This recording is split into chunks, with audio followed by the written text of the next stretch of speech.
नमस्कार, जी बिजनेस पर आपका स्वागत है। आप देख रहे हैं पावर ब्रेकफास्ट। आपके साथ मैं हूं मानसी दवे। भारतीय बाजार के लिए मंथली एक्सपायरी का दिन और आज कैसा सेशन रहेगा, क्या करना है आपको, स्ट्रैटेजी, सब कुछ विस्तार से बस चंद मिनटों में आपको हम बताने जा रहे हैं। लेकिन शुरुआत पहले विदेशी बाजार से कर लेते हैं, उसके बाद एक एक कर सारी चीजें आपके सामने रखेंगे। विदेशी बाजार के संकेतों में सबसे पहले तो आपको बता दें, एसजीएक्स निफ्टी आपके टीवी स्क्रीन पर एक बार आता हुआ दिखेगा और आप यहाँ पर देखिए हरे निशान के साथ 15,730 के आसपास यहाँ पर ट्रेड है। हांगकांग के बाजार में करीब 640 अंकों की बढ़त है। डाउ फ्यूचर्स फिलहाल हम देख रहे हैं 34,808 के लेवल्स पर ट्रेड करता हुआ एक सपाट रेंज वहां पर है और निक्कई के बाजार करीब 175 अंकों की तेजी दिखा चुके हैं। अमेरिकी बाजार में बीती रात मिला जुला कारोबार रहा। इसके पीछे की वजह क्या है? यूएस फेड ने ब्याज दरों पर जो फैसला लिया उसके बाद क्या इंपैक्ट आता हुआ दिखा, सब कुछ एक बार विस्तार से ग्लोबल मार्केट अपडेट में दीपांशु भंडारी से जानते हैं। Deepanshu, good morning. विदेशी बाजार के संकेत कैसे हैं और बीती रात अमेरिकी बाजार में क्या कुछ होता हुआ दिखा? Good morning Mansi. और अच्छे संकेत आपको आते हुए दिख रहे हैं क्योंकि फेड पॉलिसी आई है, उससे पहले बाजार ऑलरेडी थोड़ा कॉशियस थे और हमने देखा था जिस हिसाब से हांगकांग के बाजार फिसले थे तो वहां पर थोड़ी चिंता बनी थी। पर पिछले 2 दिनों से आप देख रहे हैं हांगकांग के बाजार संभले हैं। कल 1.5% ऊपर थे और आज सुबह तो अभी शानदार शुरुआत होती हुई दिखी है जहां तक हांगकांग का सवाल है। डाउ फ्यूचर्स मामूली गिरावट के साथ ट्रेड कर रहे हैं, कोई ज्यादा चिंता नहीं है। और एसजीएक्स निफ्टी भी ठीक ठाक ही कारोबार कर रहे हैं, हल्की बढ़त के साथ इस समय। फेड पॉलिसी आई और कोई बड़े सरप्राइजेस नहीं थे। दरें एसेट खरीदारी में कोई बदलाव नहीं है। फेड का कहना है कि फिलहाल दरें बढ़ाने पर कोई विचार नहीं किया जा रहा है और एसेट खरीदारी कम करने या रोकने पर भी कोई टाइमलाइन नहीं दी गई है। बल्कि फेड का यह भी कहना है कि पॉलिसी बदलाव में काफी समय लगेगा। फेड मान रहा है कि कोरोना का प्रभाव है पर इसके बावजूद यूएस इकोनॉमी लगातार स्ट्रेंथ दिखा रही है, पर स्ट्रेंथ उतनी नहीं है कि फिलहाल पॉलिसी बदलने पर कोई सोच विचार किया जाए। यानी कि भरोसा उन्होंने बढ़ाया है कि ग्रोथ आ रही है, लेबर मार्केट में भी सुधार के संकेत हैं, पर इतनी भी दमदार परफॉर्मेंस नहीं है इकोनॉमी की कि पॉलिसी बदलने की जरूरत पड़े और इससे बाजार को आश्वासन मिलते हुए दिखा है। उनका यह भी कहना है कि जो कोरोना की नई लहरें आती हुई दिख रही हैं, हर नई लहर से ये ऑब्जर्वेशन आ रही है कि इसका इकोनॉमी पर कम से कम प्रभाव पड़ते हुए दिख रहा है। तो ये भी एक बड़ी बात है कि नई कोरोना लहरें का इकोनॉमी पर ज्यादा दबाव नहीं है। तो फाइनली बात यही है कि इन्फ्लेशन फेड का मानना है कि आगे नियंत्रण में आ जाएगा और फिलहाल ना तो पॉलिसी बदलने पर और ना ही स्टिमुलस कम करने पर कोई विचार या कमेंट्री फेड की तरफ से आती हुई दिखी है। अगर आप कल शाम अमेरिकी बाजार को देखें तो मिला जुला एक्शन रहा। डाउ करीब 250 पॉइंट्स की रेंज में ट्रेड करते हुए दिखा और उसमें 125 अंकों की गिरावट के साथ बंद हुआ। कोई ज्यादा बड़ी गिरावट कहीं पर आती हुई नहीं दिखी, बल्कि S&P 500 एकदम सपाट था और आईटी स्टॉक्स में खरीदारी से नैस्डैक आपने देखा कि 0.7% बंद हुआ। स्मॉल कैप्स में आपने एक्शन देखा है और रसल 2000 1.5% ऊपर था और पिछले कुछ दिनों से हम देख रहे हैं कि ये अंडर परफॉर्म कर रहा था मार्केट को। कल आउट परफॉर्मेंस आती हुई दिखी है स्मॉल कैप्स की तरफ से। इसके अलावा अगर आप देखें तो दिग्गज आईटी स्टॉक्स में मिला जुला कारोबार था।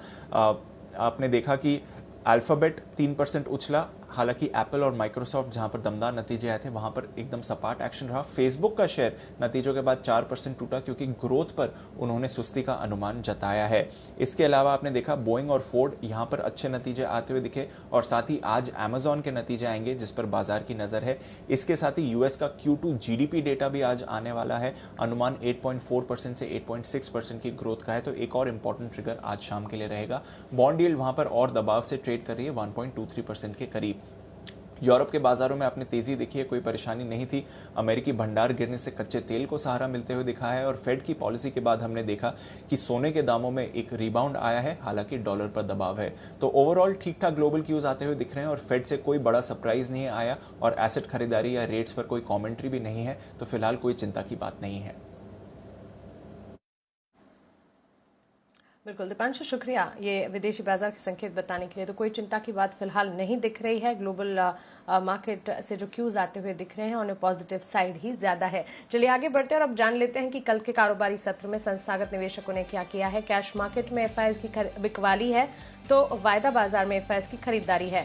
कैश मार्केट में एफआईएस ने 2275 करोड़ की बिकवाली की है, वहीं वायदा बाजार में एफआईएस की तरफ से 752 करोड़ की खरीदारी आई है। तो कैश मार्केट में डीआईएस की तरफ से 921 करोड़ की खरीदारी के आंकड़े आते हुए दिखे हैं। अब विदेशी बाजार के संकेत, एफआईएस, डीआईएस का एक्शन आपने जाना है, लेकिन मंथली एक्सपायरी का दिन है। आज के बाजार में कैसा ट्रेड दिखेगा, आज के लिए आपको स्ट्रैटेजी क्या बनानी है, विस्तार से अब जानेंगे। हमारे साथ जुड़ रहे हैं जी बिजनेस के managing editor Anil Singhvi.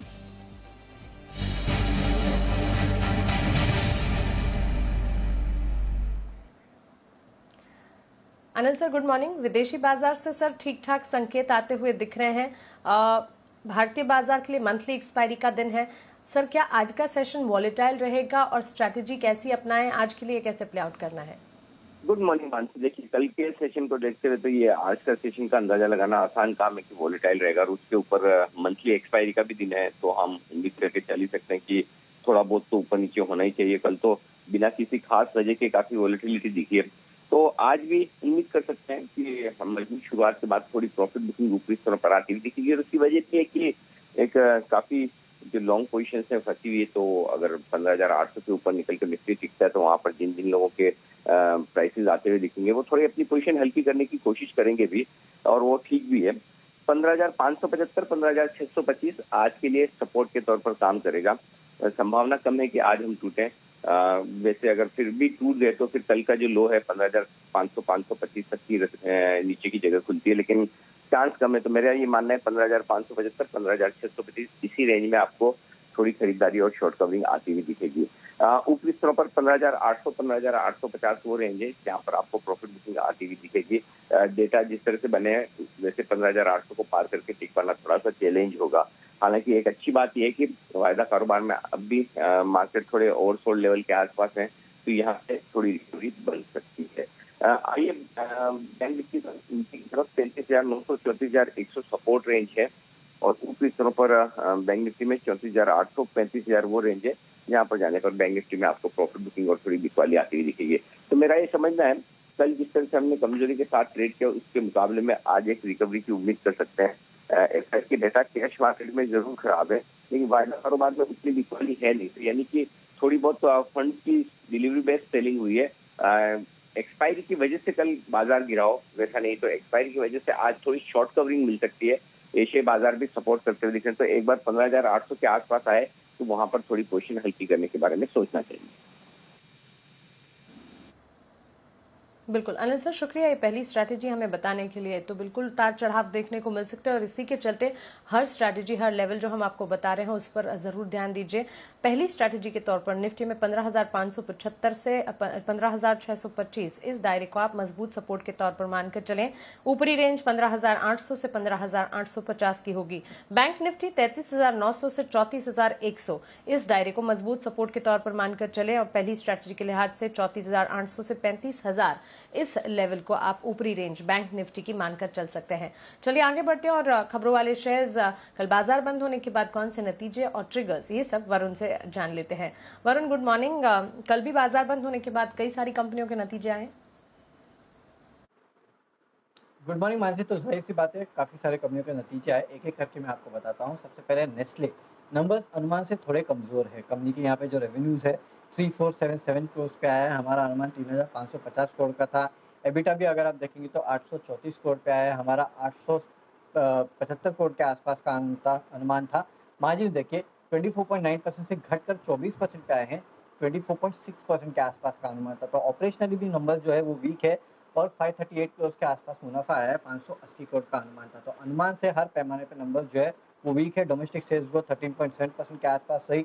Export sales में अच्छी खासी बढ़ोतरी हुई है, करीब 18% के आसपास। इसके अलावा कंपनी ने स्कीम ऑफ अरेंजमेंट का ऐलान किया है, जहाँ पे ये कंपनी अपनी जो जनरल रिजर्व के फंड्स है उनको रिटेन अर्निंग में ट्रांसफर करेगी, करीब 837 करोड़ के आसपास की। और साथ ही साथ सह्याद्री एग्रो डेयरी में करीब 20% के आसपास का हिस्सा जो है ये कंपनी बेचने वाली है।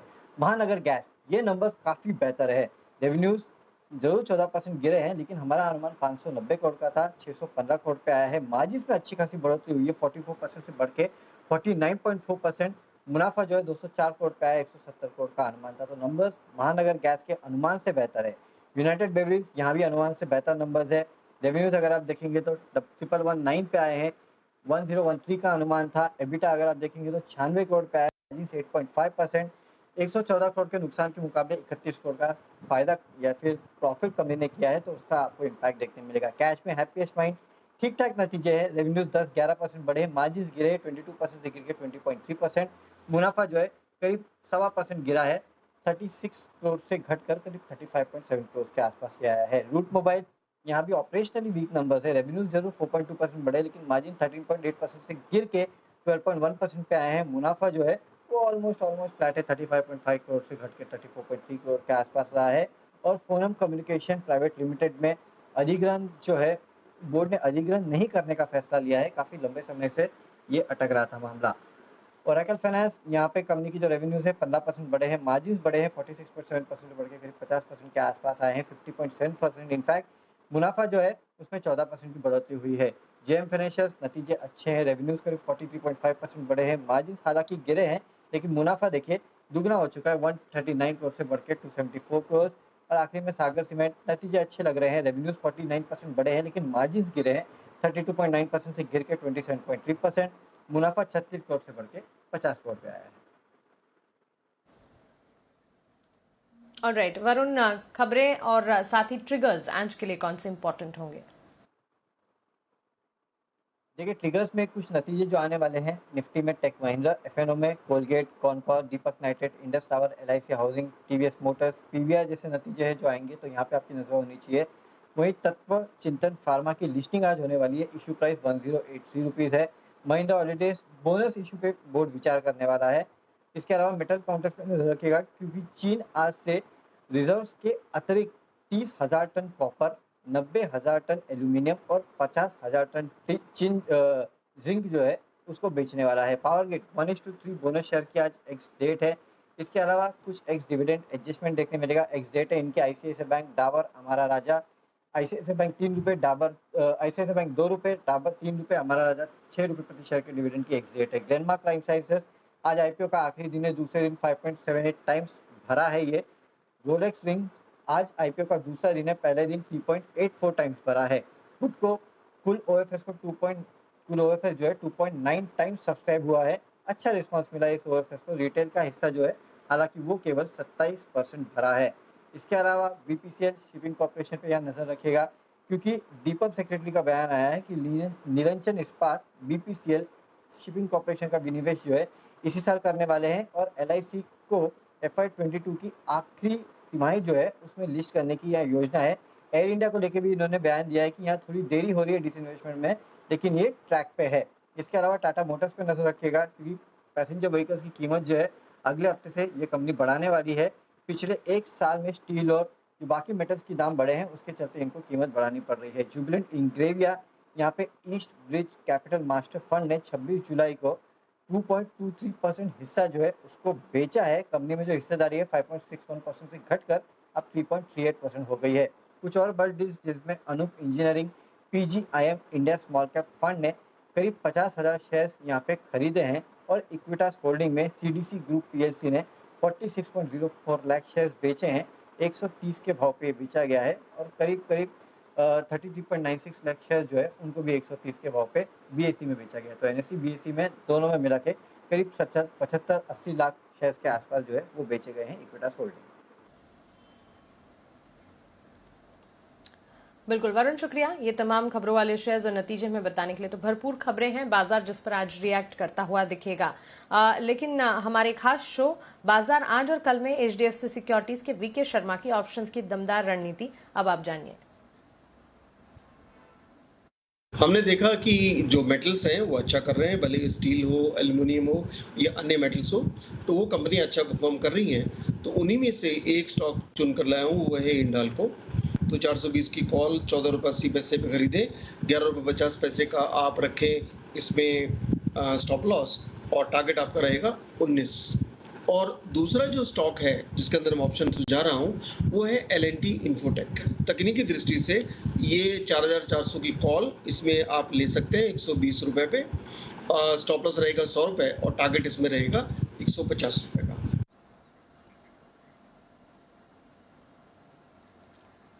ऑलराइट, तो देखिए दो ऑप्शंस की दमदार रणनीति शर्मा जी की तरफ से हमारे लिए आती हुई दिख रही है। और अब आज के लिए इंपॉर्टेंट ट्रेडिंग कॉल्स, जहां पर इंट्राडे पर्सपेक्टिव के लिहाज से खरीदारी का मन आप बनाकर चल सकते हैं। 3 कॉल्स हैं मेरे पास। चॉइस ब्रोकिंग से शुरुआत कर रही हूं। मॉयल में खरीदारी कीजिएगा, 195 के टारगेट्स को मानकर चले, 183 का स्टॉप लॉस लगाना होगा। आनंद राठी सिक्योरिटीज की राय, इन्फो एज पर खरीदारी की है, 5400 के टारगेट्स को मानकर चलें, 5180 का स्टॉप लॉस जरूर लगाएं। सेंट्रम ब्रोकिंग की राय, सेल पर खरीदारी की है, अगर खरीदारी का मन बना रहे हैं 140 तक के लक्ष्य आपको देखने को मिल सकते हैं, 130 का आपको यहां पर एक स्टॉप लॉस लगाना होगा। आगे बढ़ते हैं और अब हमारे साथ ग्लोब कैपिटल मार्केट्स के वीपी रिसर्च हिमांशु गुप्ता जुड़ गए हैं। हिमांशु जी, गुड मॉर्निंग, स्वागत है आपका जी बिजनेस पर। सबसे पहले इंडेक्स पर आपका नजरिया हम जानना चाहेंगे, आज के लिए बाजार को आप कैसे देख रहे हैं और साथ ही आपके स्टॉक स्पेसिफिक रिकमेंडेशंस भी। जी शुक्रिया मानसी जी, गुड मॉर्निंग। देखिए, मुझे लगता है कि एक बड़ा इवेंट यहाँ पर कल निकला है, फेड का जो मीटिंग का आउटकम आया है, और उसके बाद मुझे ऐसा लगता है कि थोड़ी सी जो वॉलेटिलिटी है उसमें कमी आते हुए नजर आ सकती है। बाजार जैसा मान के चल रहा था उसके कंपैरेटिवली थोड़ा सा डविश स्टेटमेंट मैं इसको रीड करूंगा, जिसके चलते मुझे लगता है कि आज यहाँ पर थोड़ी सी पॉजिटिविटी देखने में बाजारों में देखने को मिल सकती है। और स्पेशली कल के सेशन के बाद जहाँ पर एक अच्छा एक्सट्रीम वॉलेटाइल मूवमेंट देखने को मिला, तो मुझे लगता है कि आज की जो मंथली एक्सपायरी है वो रिलेटिवली क्वाइट नोट पर देखने को मिल सकती है। जहाँ तक लेवल्स की बात है, मेरा ऐसा मानना है कि 15,700 के आसपास निफ्टी में खरीदारी करके चला जा सकता है। 15,800 एक रेजिस्टेंस जोन है, तो ब्रॉडली 15,700 और 15,800 की आज के दिन एक्सपायरी डे पर रेंज एक्सपेक्ट करता हूँ। 15,640 के स्टॉप लॉस के साथ ये तेजी की पोजीशन बनाई जा सकती है। निफ्टी बैंक में हालांकि थोड़ा सा वीकनेस है, तो मुझे लगता है कि हायर एंड 35,000 के आसपास अगर कोई अपॉर्चुनिटी मिलती है तो वहां पर शॉर्ट पोजीशन बनाई जा सकती है 35,100 के स्टॉप लॉस के साथ, और 34,600 34,500 तक के जो टारगेट्स हैं वो डाउन साइड में देखने को मिल सकते हैं। सेक्टर स्पेसिफिक मेटल्स काफी स्ट्रॉन्ग यहाँ पर कमबैक दिखाया है, तो मेटल्स और टेलीकॉम और कैपिटल गुड्स, ये 3 सेक्टर रहेंगे जहाँ पर पॉजिटिविटी बनते हुए देखने को मिल सकती है। और साथ ही साथ स्टॉक स्पेसिफिक मुझे लगता है SBI लाइफ एक अच्छा स्टॉक है जिसमें एक अच्छा ब्रेकआउट देखने को मिला है, और मुझे लगता है कि वहां पर आज के सेशन में खरीदारी करके चले। 1175 1180 तक के टारगेट मेरा ऐसा मानना है कि वहां पर आज देखने को मिल सकते हैं, और 1120 के नीचे का स्टॉप लॉस लगाया जा सकता है। IIFL सिक्योरिटीज के DVP vice president commodity and currencies Anuj Gupta ji जुड़ गए हैं। अनुज जी, गुड मॉर्निंग, स्वागत है आपका जी बिजनेस पर। सबसे पहले गोल्ड और उसके बाद क्रूड, दोनों पर आपका आउटलुक जानना चाहेंगे। मानसी जी, गुड मॉर्निंग। कल हमने फेडरल बैंक का देखा है स्टेटमेंट में उन्होंने इंटरेस्ट कहीं बढ़ाया है, उनका थोड़ा सा कॉशियस कंसर्न है इकोनॉमिक ग्रोथ को लेकर, तो हमें लगता है कि गोल्ड सिल्वर में जो ट्रेंड है वो पॉजिटिव रहेगा, तो गोल्ड के अंदर हमें लगता है खरीदारी का ट्रेड ही रखना चाहिए। हमें लगता है कि ऊपर में 47,800 47,900 तक के लेवल गोल्ड में देखे जा सकते हैं। वहीं अगर क्रूड की बात करें तो क्रूड के अंदर भी हमने एक अच्छी मोमेंटम देखा है, तो क्रूड की जो इन्वेंट्री थी वो थोड़ी नेगेटिव आती हुई दिखाई दी थी, तो क्रूड के अंदर भी हमें लगता है कि खरीदारी का ट्रेड ही रखना चाहिए। और ऊपर में अगर हम देखें तो टारगेट करीबन 5400 रुपए तक के लेवल, 5500 रुपए तक के लेवल क्रूड में देखे जा सकते हैं। तो क्रूड और गोल्ड सिल्वर में हमें लगता है कि इंट्राडे के लिए खरीदारी का ट्रेड इंट्राडे के लिए देखने को मिल सकता है। बिल्कुल अनुज, शुक्रिया ये तमाम जानकारी के लिए, हमारे साथ जुड़ने के लिए।